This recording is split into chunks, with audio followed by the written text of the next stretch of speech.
The 2025 NBA draft is come and gone. And of course, one of the storylines that we've been hearing about was Ace Bailey and his decision to not work out for certain teams.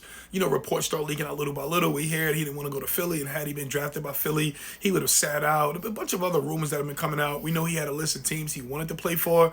It was New Orleans, it was Brooklyn, then it was Washington, and obviously Utah wasn't one of those teams, but Danny Ainge took the best player available, and that's who was there at number 5, so he snatched him up. And now, Brian Windhorst has just reported that he didn't fly with Walter Clayton Jr.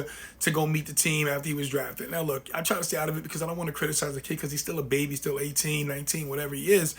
But at what point do you sit there and realize you're in such a blessed situation that you don't want to take it for granted or ruin it? Now, I guess Danny Ainge made the right basketball decision. For me, I sit there and scratch my head because I'm like, the guy that got drafted in the first round, Walter Clayton Jr., college basketball, his story. He was a 0-star recruit coming out of high school.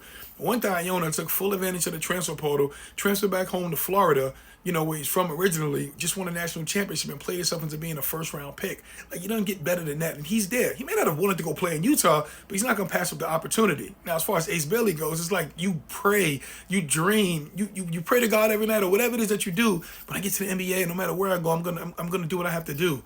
It's a great opportunity for this kid. I realize Utah isn't a place where people are going to want to stay for 19, 20 years like John Stockton and Karl Malone. Get your career started. You don't want to be there after your first contract, find a way to get out, sign that second deal or kind of do what Donovan Mitchell did, kind of force your way out behind the scenes and don't make it an ugly mess. But this isn't good right here. I think this is messy. I'm not blaming Danny Ainge for what he did. He took the best player available. He's doing what he has to do. Now, I don't know if there's something that's going to get worked out down the line where they'll get a trade and they'll package this for another star player that can come and contribute immediately that will want to be in Utah. But if I'm Ace Bailey's parents or whoever in his team, let them know. Just go report. Do whatever it is you got to do. Play basketball. You couldn't be in a better situation. You're going to go to Utah. There's no distractions. Get in, get out. Do what's best for you. But making this big scene of not going up to show and meet the team and, meet the press out there is not a good look. Just my humble opinion.